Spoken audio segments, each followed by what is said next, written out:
So, welcome. Hopefully, you remember a little bit about what we did last week, most of us anyway.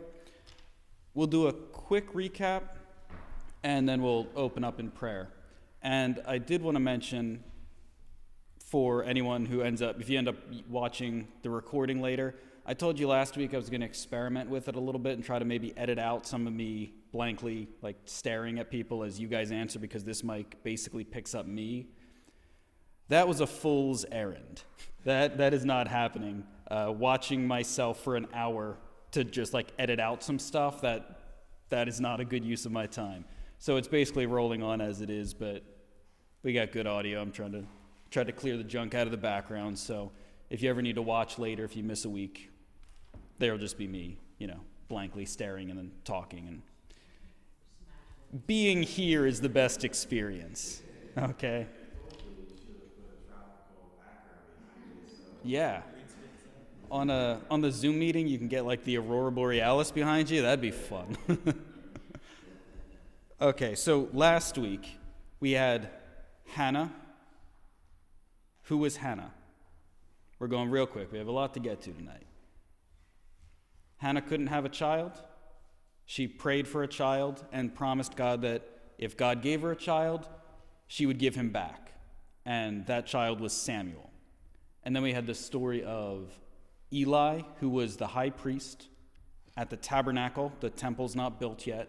So you have the tabernacle, the portable tent temple. And he had two sons, Eli and Phinehas. They were horrendous. They're also serving as priests, but they are stealing extra meat from the sacrifices. They are apparently sleeping with women who come to the festivals.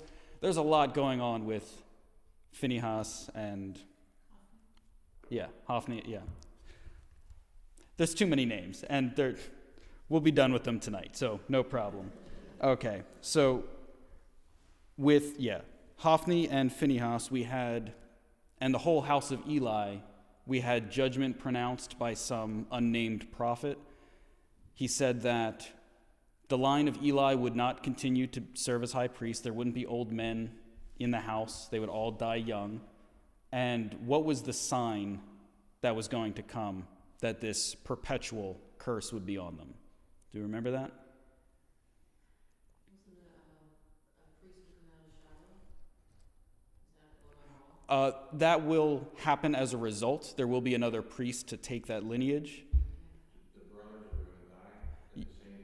Yeah, so that was going to be a sign to Eli that the priesthood was being taken away from his family. Both of his sons, Hophni and Phinehas, would die in the same day. That's how Eli was going to know this would all come to pass. So we're going to continue that story. We have a lot to cover, but we'll still take our time with it. But first, before we get too far, let's open up in a word of prayer. Holy Father, I thank you for the people who are able to make it out tonight, that we consider learning your word, studying your word, and discussing it amongst each other to be worthy of our time, worthy of time that we could be spending doing a whole bunch of other things. So I thank you for that, and I pray that you would bless us and bless this study and allow us to learn exactly what you have from your word for each of us in our daily lives. In your name, Jesus, I pray. Amen. All right, I believe if you're not there already, you're starting on page 16 or 17 of your book, and we're going to start in 1 Samuel chapter 3. I'll let you know I am going to be using the book a lot more tonight because there's a lot of material. The book does a really good job of summarizing things that would take us a long time to get through in the text, so we'll be doing a little bit of everything. But first, I have some questions for you. And I'm curious to see how you respond to at least the first one. Does anyone here consider themselves to be superstitious? I mean, are you allowed to say it? You're allowed to say it in church. I know. A little bit? Anything okay, we got, what's that? Does that mean maybe a little bit, or? No, I think that's. I figured. Okay, we got two honest people at least. Yes. Yeah. I think that would have been indoctrinated since kids, indoctrinated because kids to like you say the wrong thing and knock on wood. Like I Yeah. don't believe in that, but I think of it too. Yeah. You know, Well, and did it, it's cool. of course, who doesn't have one? Yeah. Oh well, I just Well, don't like they're that. definitely messengers of Satan, but, you know. Is it loud?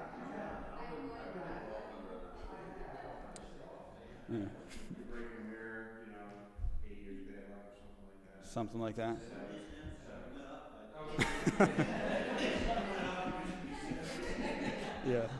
Well, yeah, and it occurred to me that as I was trying to think, like, am I superstitious? I thought, well, no, because anything that I think like that, I think it makes sense. Like, I don't think something, like, ridiculous, like, oh, step on a crack, break, like, no. I go, oh, no, that's dumb. But things get crazy on the full moon. I know that. Like, I'm still cautious on Friday the 13th. But that was fun on the way home from school when you were young. Of course. Mad at your parents. Of course. But you outgrew that. Yeah, so like that's ridiculous. That's childhood. But then you still carry some things over. So yeah, that's interesting. Okay, did anyone, when you were younger or currently perhaps, play baseball or softball, like in a league? Yeah, okay. Do you remember what rally caps were? Someone tell me what rally caps were. Tell us, people who don't know. They turn the house backwards if they were behind. Mm-hmm. Then to rally the other team, or to rally their own team. Yeah. Back rally. But I only remember that as a new thing, not an old thing. Like when I played Little League or Teener League or soft, No, it wasn't a thing. I didn't think we had it back then. No, it's definitely. I think it's That's a new thing, huh? Interesting. Maybe you guys were just always ahead, You didn't need to rally. Or always on point. Okay, so yeah, I've seen some people.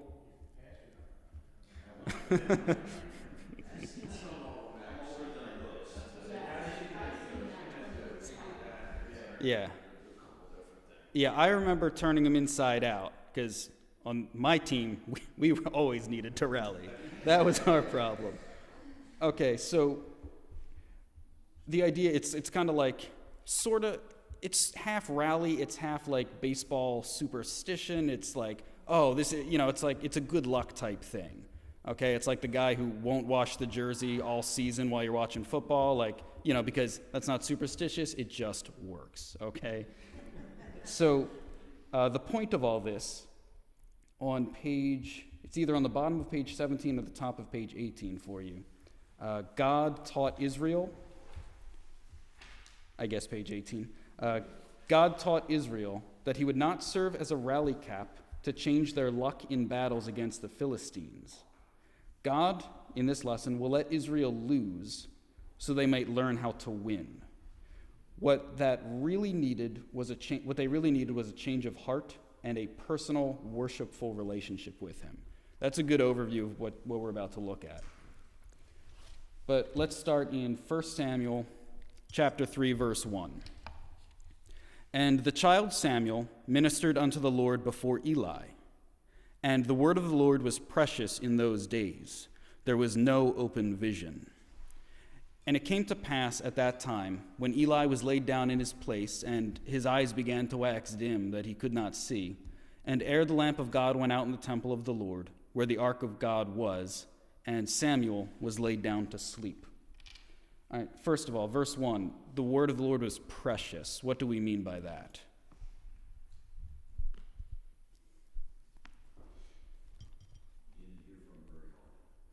Yeah, so precious, something akin to it was rare. When he says there was no open vision in those days, even though Samuel will become a prophet, prophecy is not a big thing that's going on at this time for whatever reason, and we can speculate on that. You noticed in verse 2, it talks about Eli he's starting to go blind, and that will play a role later. His eyes are already dimming. And verse 3, what is the lamp of God? Do we know what this is? Is there a lamp in the tabernacle that was supposed to be left on? Yeah, so, left on. So the menorah is in the tabernacle, the large 7-candlestick lampstand. And interestingly, I thought it was supposed to always be lit. I thought that was the thing. That is not the thing. Well, there are variations on what the thing is. If you look, you probably won't end up looking this up, but either Exodus 27 or Leviticus 24, that's different places where they talk about lamp regulations in the Bible. In the Bible, it specifically states the lamp is supposed to be lit all through the night, from evening until morning. And then Josephus, who was a rabbi, a Jewish historian, right after the time of Jesus, like around the Jewish-Roman War, he talks about half of them being lit during the day and the other half being lit during the night. And then a later rabbi talks about only the center one being lit during the day and the rest being lit at night. So there seems to be no consensus on this. At the very least, the Bible says you have candles that are lit, oil that it burns at night. So this isn't super important to the lesson, but it's there. I wanted to give you a little Jewish history. The point in the text is the lamp hadn't gone out yet. It's still the middle of the night. Samuel's still sleeping. Morning hasn't come yet. Okay, verse 4. When he was laid down, the Lord called Samuel, and he answered, "Here am I."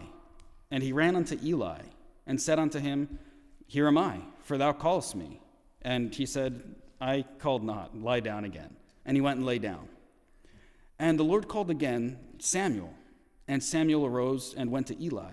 And he said, "Here am I, for thou didst call me." And he answered, "I called not, my son, lie down again." Now Samuel did not yet know the Lord, neither was the word of the Lord yet revealed unto him. And the Lord called Samuel again the third time. And he arose and went to Eli and said, "Here am I, for thou didst call me." And Eli perceived that the Lord had called the child. Therefore Eli said unto Samuel, "Go, lie down, and it shall be, if he call thee, that thou shalt say, 'Speak, Lord, for thy servant heareth.'"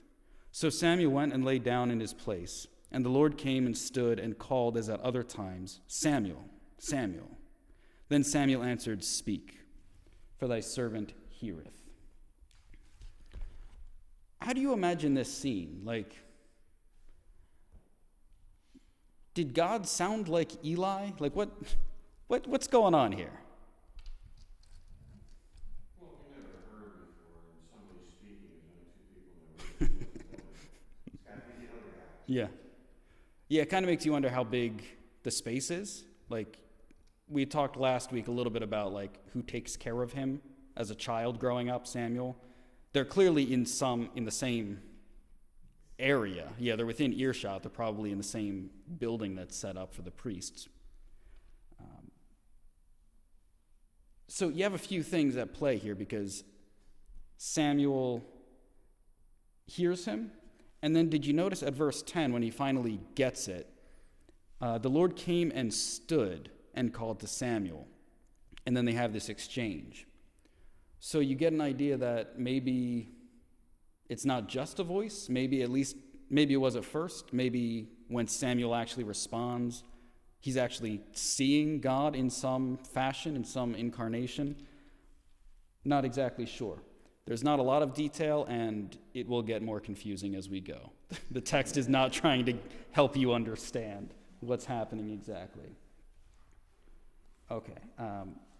On page 18, thinking Eli had called him, he arose from his bed and rushed to the old priest's side to ask what he wanted. 3 times this happened, and Eli insisted that he had not called. Eli then informed Samuel that if he heard the voice again, he should respond by saying, "Speak, Lord, for your servant hears." Eli's counsel reveals that he understood he was to be God's servant, but his actions proved he served himself and his sons rather than God. Yeah, do you see some of the irony of the situation here? we had last week how the sons of Eli are terrible. Eli seems to be partaking in some of these sins with them, especially taking the extra meat, the fat that belongs to the Lord. So he knows how God can work. He knows, oh yeah, if God calls, you're his servant. He knows to listen to God, listen for God, respond to God, but it doesn't seem to actually carry out in his life all that well. Okay. Now we'll jump into verse 11. What did God say to him? The Lord said to Samuel, "Behold, I will do a thing in Israel at which both the ears of everyone that hears shall tingle. In that day I will perform against Eli all things which I have spoken concerning his house. When I begin, I will also make an end. For I have told him that I will judge his house forever for the iniquity which he knoweth, because his sons made themselves vile, and he restrained them not. And therefore I have sworn unto the house of Eli that the iniquity of Eli's house shall not be purged with sacrifice nor offering forever." So we already know a lot of this. This already came up last week.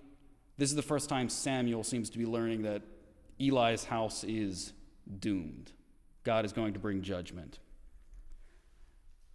And then we'll carry on in verse 15. "And Samuel lay until the morning," apparently he could not sleep after this event, "and opened the doors of the house of the Lord, and Samuel feared to show Eli the vision." Makes sense.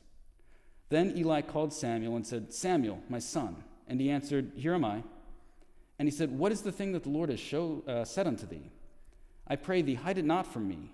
God do so to thee, and more also, if thou hide anything from me of all the things that he said unto thee.' Samuel told him every whit, hid nothing from him.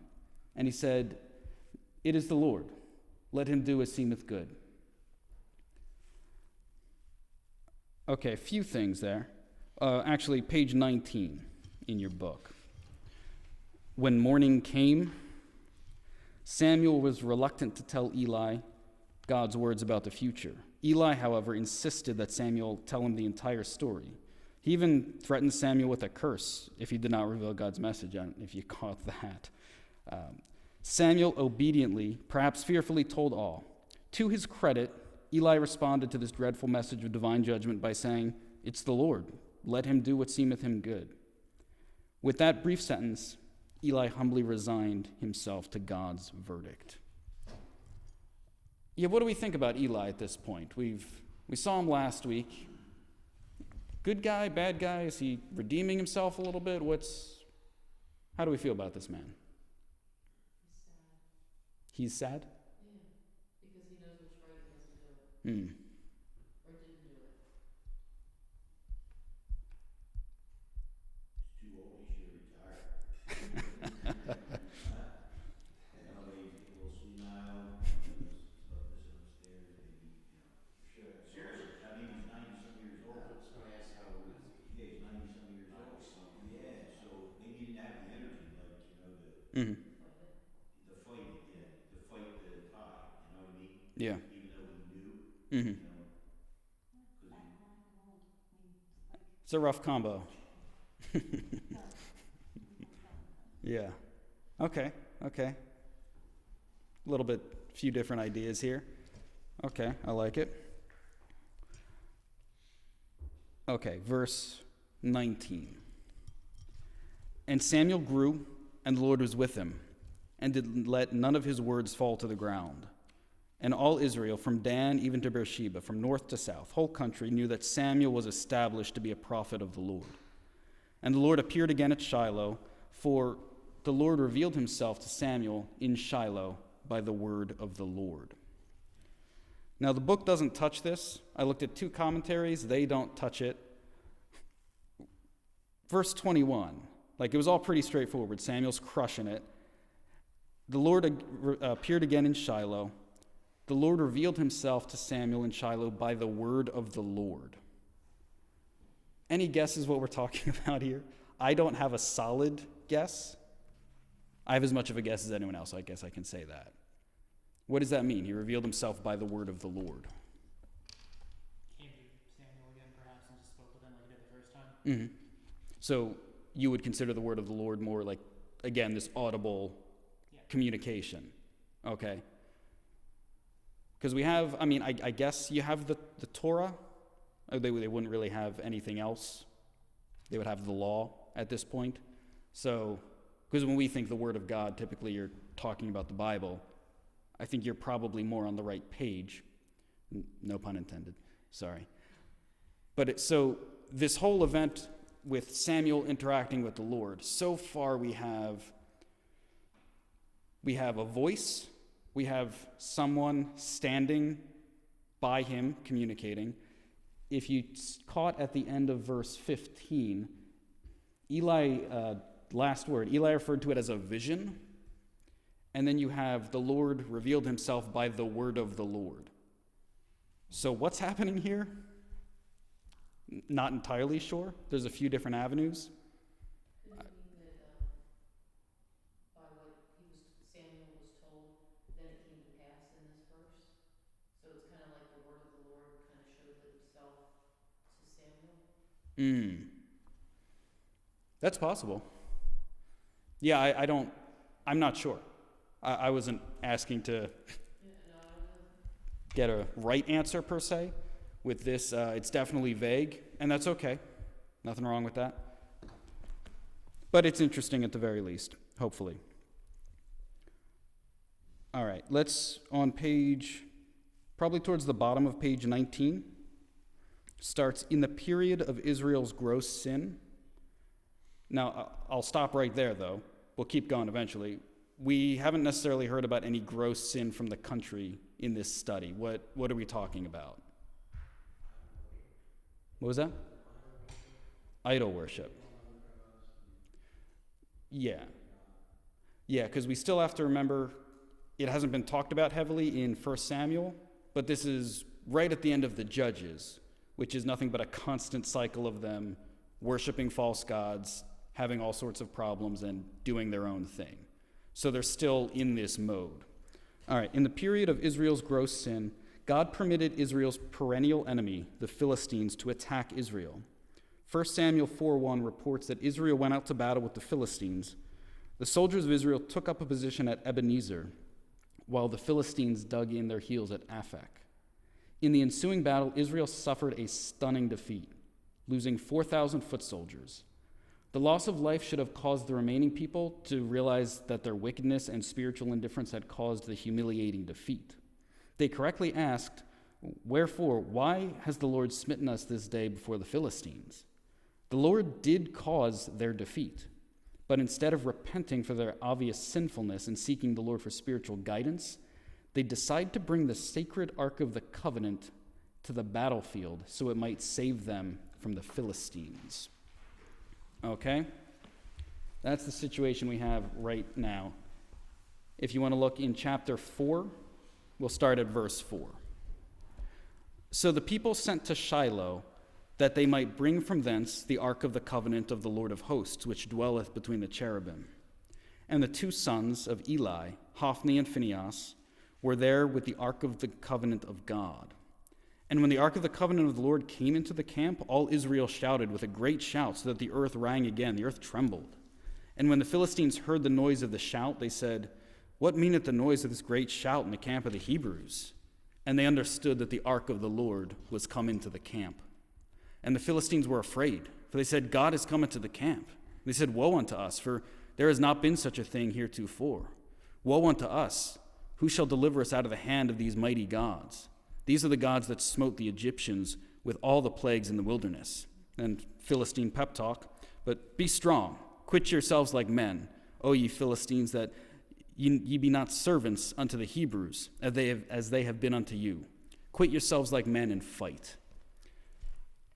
One, I want to point out, it's always interesting. It happens frequently, especially in the Old Testament, that when pagan, like polytheist, anyone who's not Israel is talking, they almost always refer to the God of Israel as gods, because they're so, like, polytheism is just the name of the game. So Nebuchadnezzar does something like this as well later. I forget, there's somewhere in 1st or 2nd Kings this happens where they talk about, the gods of Israel, and you're only dealing with God. Interesting little thing to point out, but it sounds like it's setting up to be something big, right? Like the Philistines are terrified. The earth shakes with the shout of the Israelites. It seems like something amazing is going to happen. They finally brought the ark of the Lord. This hasn't happened before. The Philistines are freaking out. They have to have a little talk here, a little powwow, put on the rally caps, something happens. That's what should be going on, you would think. On probably towards the bottom of page 20. Initially, terror gripped the Philistines when they learned that the Israelites had brought the ark to the battlefield. They had heard of the wonders wrought by the presence of that mysterious golden box, but they did not back down. They mustered their courage to take on Israel's army. They were victorious again, killing 30,000 of Israel's soldiers and capturing the Ark of the Covenant. This is a pretty big deal, okay? What do you think the Philistines would be thinking at this point?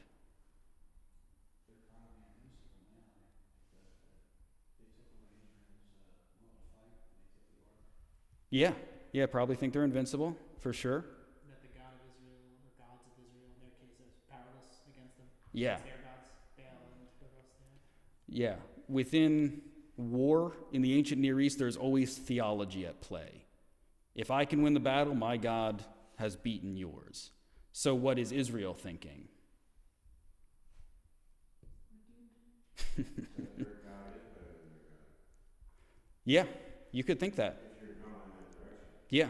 Or abandoned, like God's left us. That happens too. Well, because they also know what he's done in the past. Yes. They're probably expecting, well, okay, we got the ark, Mm-hmm. Yeah, it's interesting. For all of their problems, we went through 13 weeks of Judges where they're in captivity, like they're not captivity, they're oppressed. The other nations tax them. They're not free to move about. They never lost the ark. Like nothing like this has happened to anyone in the Bible. So it's pretty serious. Look with me in chapter 4, verse 12. And there ran a man out of Benjamin, out of the army, and came to Shiloh the same day with his clothes rent and with earth upon his head. What does that mean? Why does he have torn clothes and earth on his head? Yeah, are we familiar with this? An ancient Near Eastern sign of grief or mourning. Tearing your clothes, dirt or ashes on your head. Okay. Verse 13. And when he came to Eli, this messenger, lo, Eli sat upon a seat by the wayside, by the road, watching, for his heart trembled for the ark of God. And when the man came into the city and told it, all the city cried out. Okay, pretty straightforward. Jump to verse 15. Now Eli was 98 years old, and his eyes were dim that he could not see. And the man said unto Eli, I am he that came out of the army, and fled today out of the army. And he said, What is there done, my son? The messenger answered and said, Israel is fled before the Philistines, and there has also been a great slaughter among the people, and thy 2 sons also, Hophni and Phinehas, are dead, and the ark of God is taken.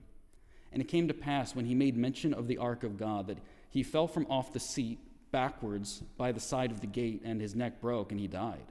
For he was an old man and heavy, and he had judged Israel 40 years. So again, we talked about it last week. Eli is more or less blind.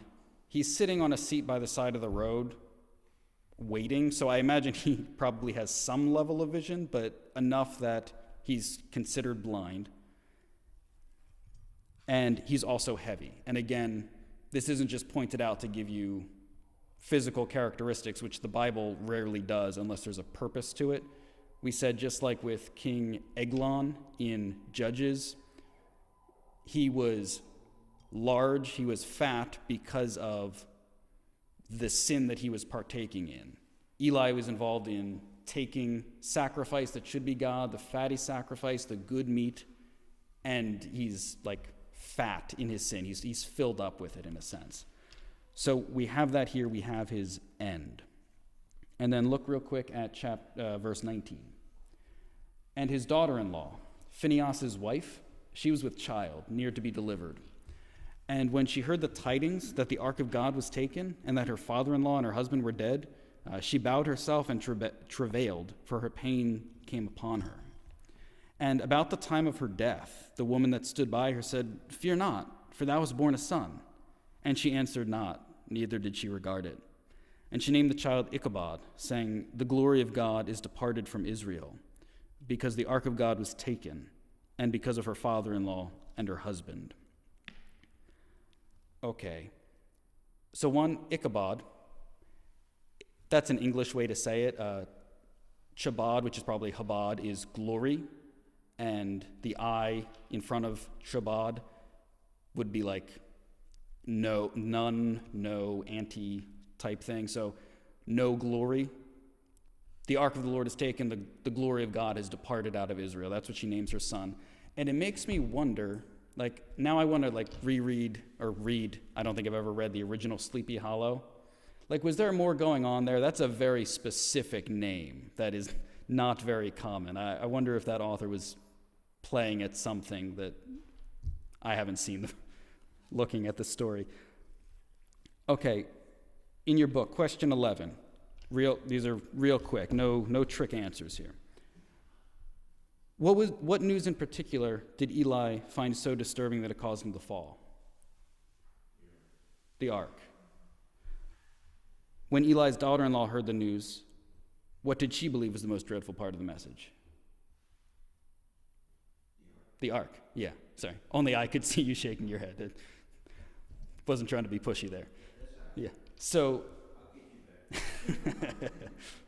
so both of them, this is the most devastating news. And we've already sort of discussed why. But again, even though these people were, if you didn't get the connection, I didn't really say it explicitly, about superstition, good luck type things. They said, oh, God allowed us to be destroyed by the Philistines. We're going to bring our magic box into the battle, and then we'll win. It was, hey, I want to use the power of the Lord for this outcome. They're kind of using it like magic. That was their hope. The book described them all as being in gross sin. They're still they're not following God. They're still worshiping multiple gods at this time of the Judges. And yet, they still understand that the ark's gone. Yeah, this is either our God is defeated or our God has abandoned us. He's done. Which is not an unreasonable conclusion based on their history. They should know, in a sense, that God is better than that, but they've constantly been in these cycles, and finally the presence of God is out of the camp. This is seen as a huge deal. I think this will be at the bottom of page 21. Israel had hit rock bottom spiritually. God's presence over the ark departed from them as a symbol of how far they wandered from him. But God was neither defeated nor unfaithful. He was about to demonstrate his ways before both the Philistines and his people. All right, look with me in chapter 5. Chapter 5, verse 1. And the Philistines took the ark of God and brought it from Ebenezer unto Ashdod, one of the main Philistine cities. When the Philistines took the ark of God, they brought it into the house of Dagon and set it by Dagon. Do we remember from last study, who is Dagon?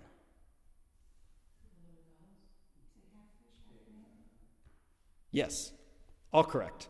One of their gods. I forget exactly what you said, Ron. Yeah, pagan god, half fish, half man. That seems likely. There was confusion scholarly for a long time because we don't have much from the Philistines. They were destroyed long time ago. So for a while, the word that the name comes from, there's a fish element to it, and they thought it was a fish god for a while. It seems like he is a weather/grain deity. He's the chief god that the Philistines worship. But yeah, the fish, for some reason, I don't know why, it seems like if you look at Akkadian art from that time, which I'm sure you all do regularly, this merman image is this is all over the place in Akkadian art. So they think that the chief deity, Dagon, was this half fish, half man, but was the grain god. So the Philistines were a seafaring people. I guess that informed their pantheon a little bit. So that's where we are.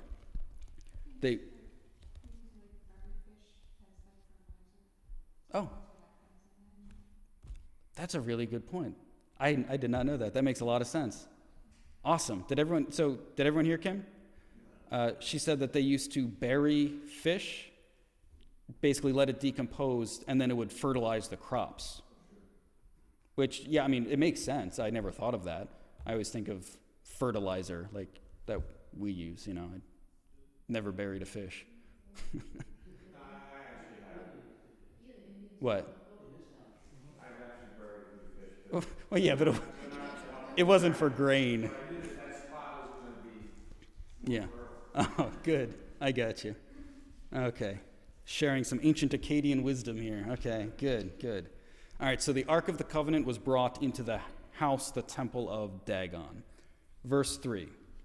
And when the men of Ashdod arose early on the morrow, behold, Dagon was fallen upon his face to the earth before the ark of the Lord. All right, statue fell over. That's weird. And they took Dagon and set him in his place again.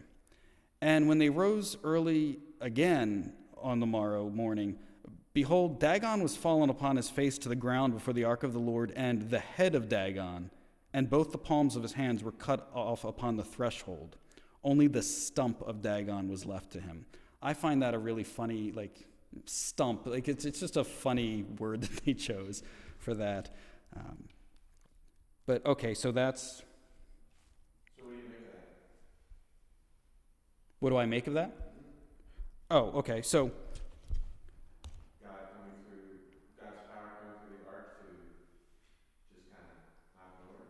Oh, 100%. But yeah, let's keep looking at that. Okay, the stump of Dagon, verse 5. Therefore, because of this, neither the priests of Dagon nor any that come into Dagon's house tread on the threshold of Dagon in Ashdod unto this day. But the hand of the Lord was heavy upon them of Ashdod, and he destroyed them and smote them with emerods, even Ashdod and the coast thereof. So yeah, to me, it seems very evident that, I can't say exactly, I can't paint you the picture precisely of how this is all taking place, but they put the ark of the Lord in the temple of Dagon, and the temple is, the statue, the idol is on his face, well, not anymore, head cut off and hands cut off, which is like some serious ancient warlord type stuff, like cutting off the heads and the hands. And it specifies that he fell over the threshold. So how I picture it, and I don't know if this is correct, but even in the Jewish temple, you have the outer, even inside you have the main area, the holy place, and then behind the curtain you have the Holy of Holies where the Ark of the Covenant is. I imagine there's something similar going on where wherever the main idol statue of Dagon is, there's clearly some sort of threshold in front of him, and then it seems like maybe the Ark was outside in the more common temple area, if that makes sense. So the statue is fallen down over the threshold and says they still don't, they got superstitious about it too. They still don't step on the threshold because they're, I don't know. I can't explain all their actions. But then we see that, verse 6, the hand of the Lord was heavy upon them of Ashdod. He destroyed them, smote them with emerald. Emerods is a weird, it's an old English word. Yeah, so you might have tumor. Some people say hemorrhoid, which we don't need to talk about, but could be boils. So there's a lot of scholarly conjecture on exactly what's happening here. And so it's kind of all right, so even if you have tumors, what's happening exactly? Later in this story, we're going to hear about mice or rats being involved. So some people consider it like a plague-like situation that is causing all these physical problems. Something big is going on at the city of Ashdod. All right, on the top of page 18, after several months of physical suffering and death, the Philistines called on their pagan priests to advise them.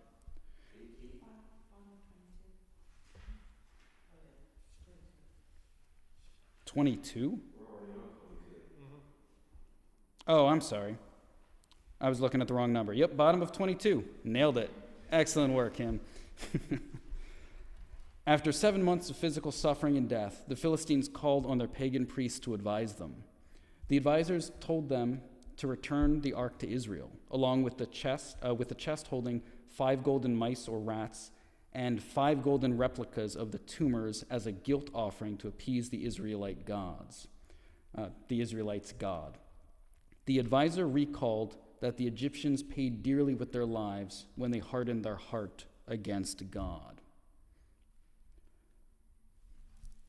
Okay, so they get a council together, and they get the 5 leaders of the 5 major cities of the Philistines. They get their priests together. So that's why you end up with 5 of the mice or rats, 1 for each city. And I don't know how you make a replica of a tumor. Like, it's just a lump of gold, right? Like, I don't know how else you form that. But they are doing this to try to appease, try to get this curse away from them. And we already saw earlier that they know the story of God with the Egyptians. So it's interesting that they understand, like, okay, we have this God's sacred object. They understand, like, we're kind of Egypt in this situation, which is interesting. You don't usually come to that conclusion about yourself. It's very insightful. And they say, okay, well, you know what happened to Egypt when Pharaoh hardened his heart? We're not having any of that. Let's let the thing go. Let the people go. Let the ark go. Okay, so question 14. What's the difference between what the Philistines believed about God and what the Israelites believed about God? Or maybe what the Philistines come to believe about God? That shouldn't be crossed. Yeah. Anyone else or care to elaborate? Well, that their God, since you're talking about how they think, that they change their mind, the Israelites' God is better than their God. Okay.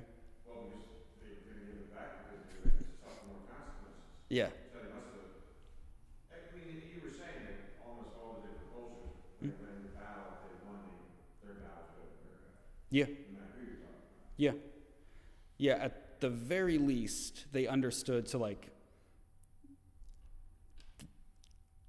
Israel's God has power over them, in some sense. Don't cross God, that's what Greg said. They seem to come to the understanding that, Israel didn't in their first encounter. When Israel suffered, they didn't actually, they still didn't respect the power of God. The Philistines at least have enough sense to be like, you know what, this is not something we can keep in our temple. We can't constrain this. We can't handle this. Just send it away. This isn't their power to do anything with. Okay. On page 23, should be at the top. In accordance with the advisor's plan, the Philistines respected God and returned the ark to Israel on a new cart pulled by 2 newly calved heifers. Such animals would not willingly leave their young, nor would they accept the yoke without resistance. Furthermore, they would not know where to go without human guidance. And then past question 15, God overruled the cow's natural instincts and caused them to pull the cart with the ark to Beth Shemesh, an Israelite town that borders Philistia. The lords of the Philistines chased after the cart and confirmed their fears that the plagues had come from the God of the Israelites. So the plague stopped when it left their land. They knew, okay, and it went back to Israel by divine guidance. They said, okay, that was our problem. I think we're good. He took the ark back, in a sense. Now it goes to Beth Shemesh. Now, when it comes to this town, they see it coming from far off. There's like a big field in the way. So they see the people see the ark coming back. They're psyched. They go, awesome. We lost the ark of God's coming back.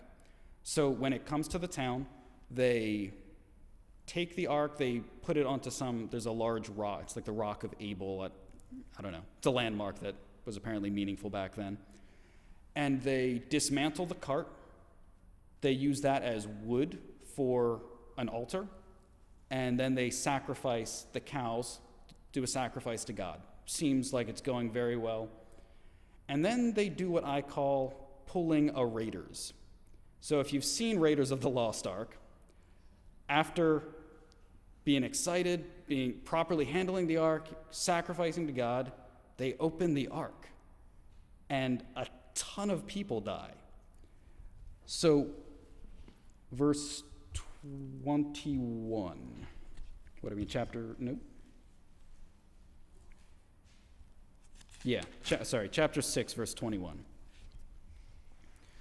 So they sent messengers to the inhabitants of Kirjath-Jearim, saying, hey guys, the Philistines have brought the ark again of the Lord.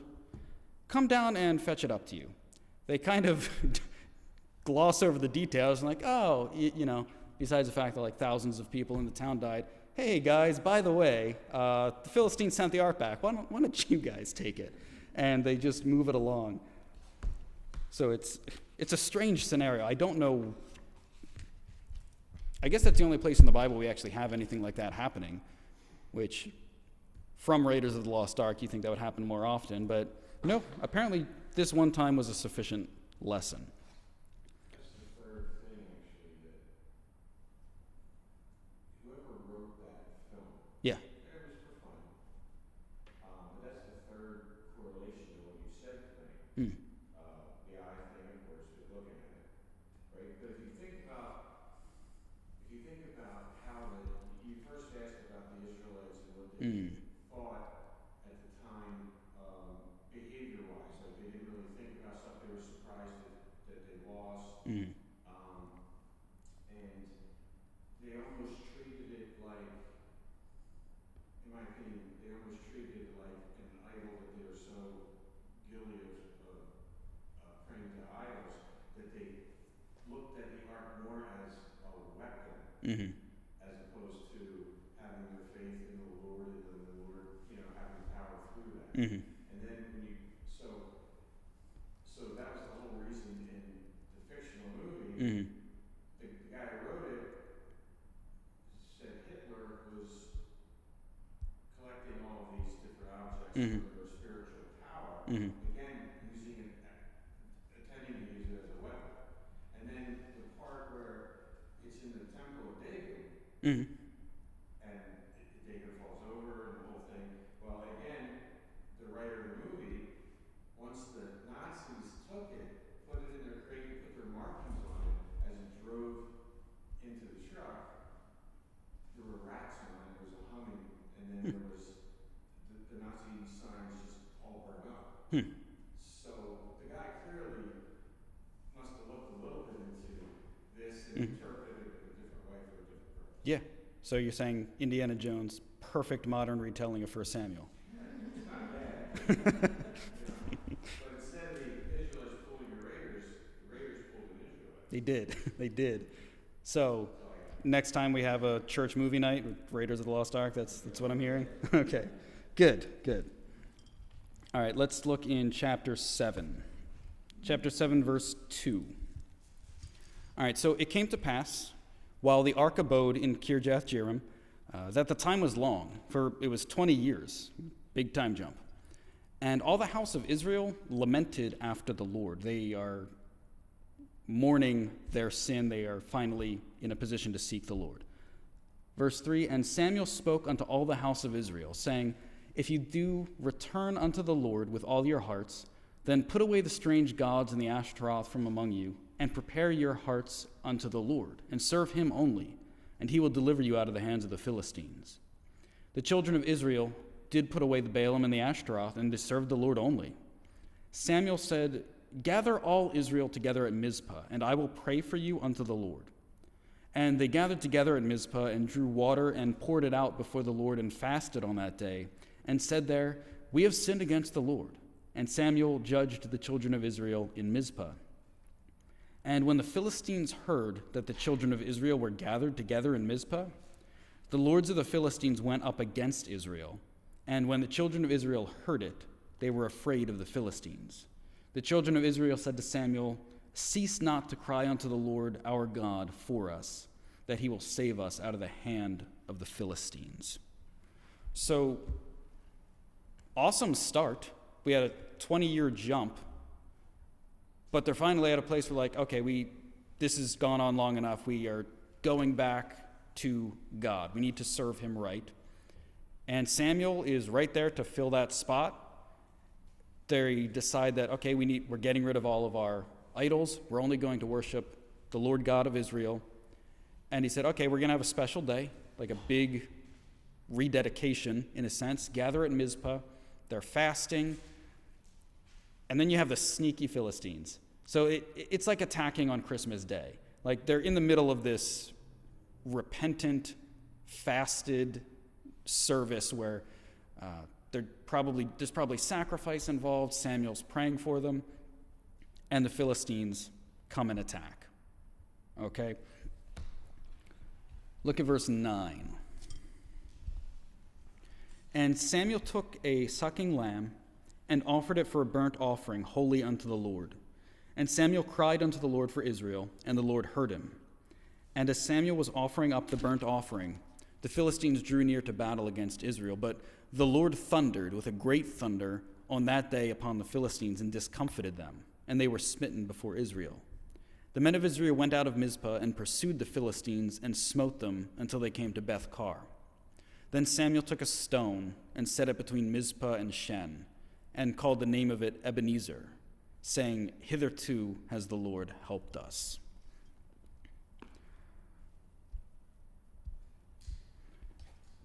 So the thunder, again, we're not given a lot of detail, and stuff like this happened in Judges as well, where God brings like the full forces of nature that he is in control of to help conquer an enemy.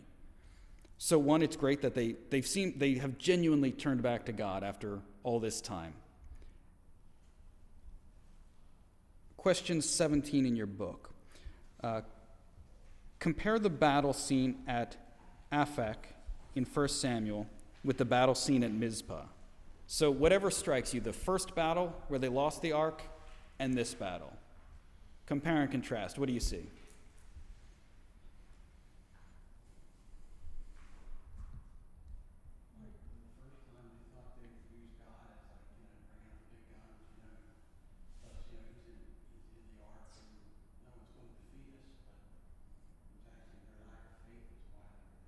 Mm-hmm.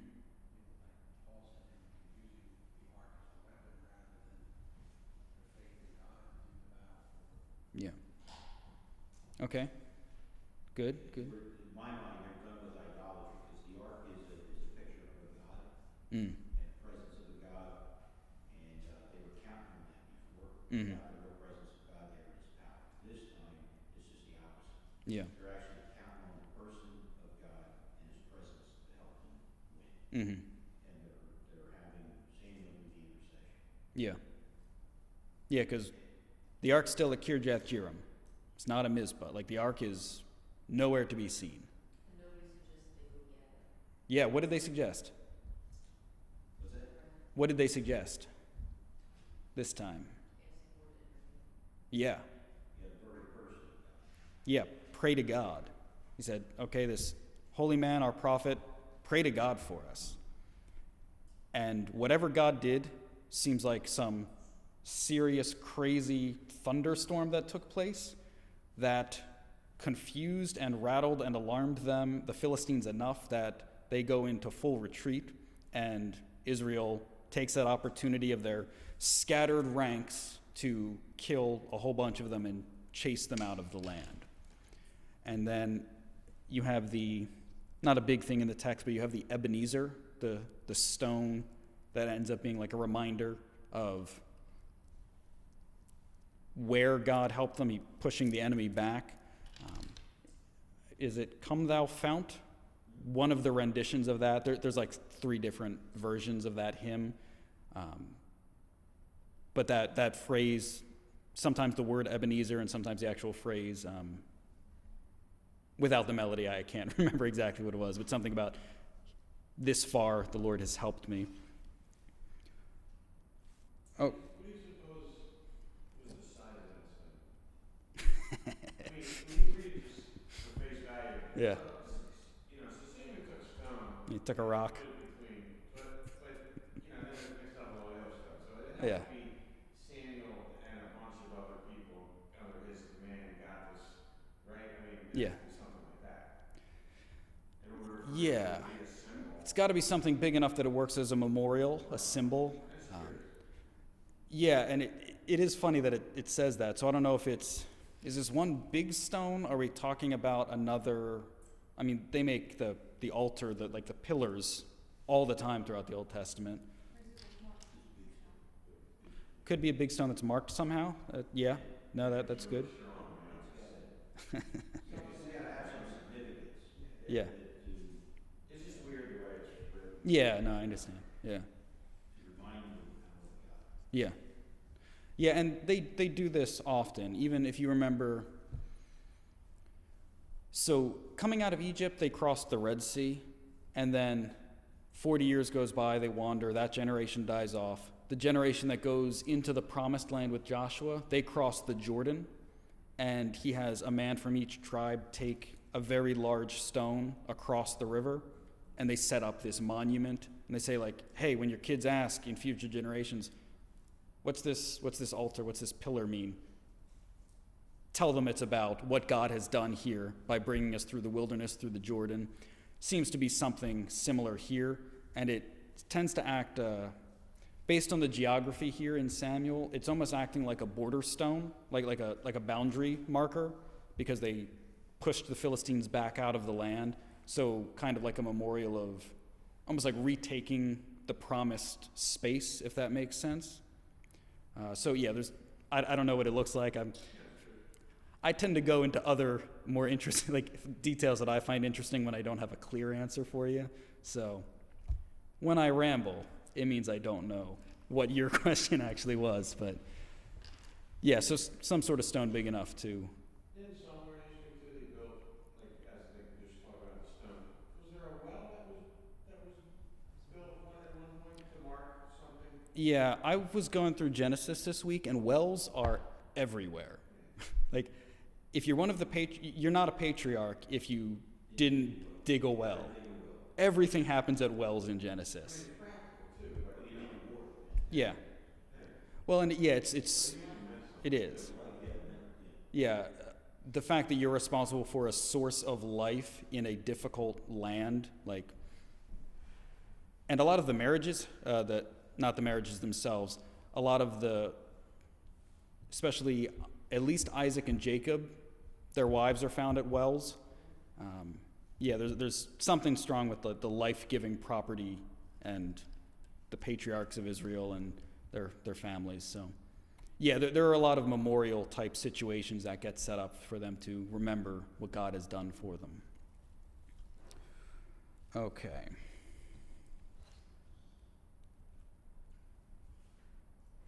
So I guess we'll jump to, we're pretty much done. That's basically the story. The chapter does end in a little bit of a a summation of Samuel's life, which is odd because the story of Samuel keeps going. But it does give us a little view into what his life was like. Verse 13, so the Philistines were subdued, and they came no more into the coast of Israel. And the hand of the Lord was against the Philistines all the days of Samuel. And the cities which the Philistines had taken from Israel were restored to Israel, from Ekron even unto Gath, and the coast thereof did Israel deliver out of the hands of the Philistines. And there was peace between Israel and the Amorites, and Samuel judged Israel all the days of his life. And he went from year to year in circuit to Bethel and Gilgal and Mizpah, and judged Israel in all those places. And his return was to Ramah, for there was his house, and he judged Israel, and there he built an altar unto the Lord. So that gives us a little view, one, of what Israel was like under the judgeship of Samuel. The Philistines do at times encroach, but they never take back the territory while Samuel is the one judging. We see he's got a little bit of a circuit that he runs. He's centered in Ramah, where his family home is, and he builds an altar that he clearly uses as like an itinerant priest in Ramah.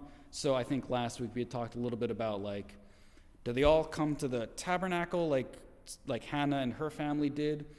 It seems like until the temple is built under King Solomon that there was still some altars set up throughout the country where hopefully proper priests or prophets could sacrifice to God. So it gives us a little view of what's happening there. But yeah, making it personal. I didn't talk about this last week. We have found from the last study that the making it personal questions are insanely personal. They're typically not stuff that you want to discuss around an open table. I think to get the most spiritually out of these lessons, we've experimented with things in the past where we've tried to maybe read the lesson ahead of time. That doesn't work out too well because sometimes you end up knowing things in an order that is unhelpful. So we kind of shied away from that. Back in Judges, sometimes it was good to read the text because you had a chapter or two. Now we're dealing with that was 6, 7 chapters. So that's not entirely feasible for everyone. I would think after we do these lessons, if you have any sort of private devotional Bible reading prayer time, I would go back and maybe look at these lessons. You could look at the lesson, but look at these questions that the lesson is supposed to encourage you to think about. That would probably be a good, useful way to really make it stick on a deeper level personally for you if that's what you are interested in doing. Because they do ask, 18, do you treat God like a charm or treat him like he's a personal being? That's what will you do to strengthen your personal relationship with God? Question 20, how have you resisted? So we should read that in between. Believers have Christ's righteousness. We are now complete in Christ. But all believers need to grow in Christ-likeness and holiness on a practical level. They kind of make a jump there. But so have you resisted that? What areas of life might you like to surrender? So again, not stuff that we're just, let's openly chat about that, But definitely good for your own personal thoughts and prayer. Okay, so we saw the fulfillment of the curse on Eli's house. His 2 sons died. Eli died. That priesthood will not continue.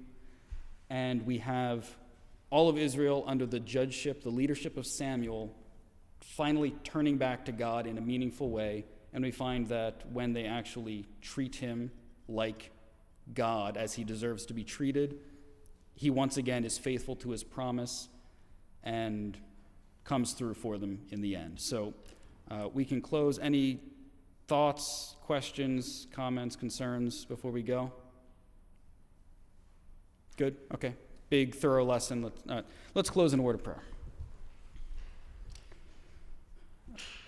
Lord, I thank you for this time of study. I pray that even though there was a lot of information, I pray that we would take some of the big ideas that you teach in your word and that you would allow it to make real and lasting and important changes in our lives, that we would make sure that we are thinking and just viewing you properly and not just some kind of genie or good luck charm or just something to come through for us, but that we actually treat you like God. And Lord, I know that as we do that, you will always be faithful. And we thank you for that truth. Lord, I pray you would bring us back safely next week. In your name, Jesus, I pray. Amen. Good. Thank you.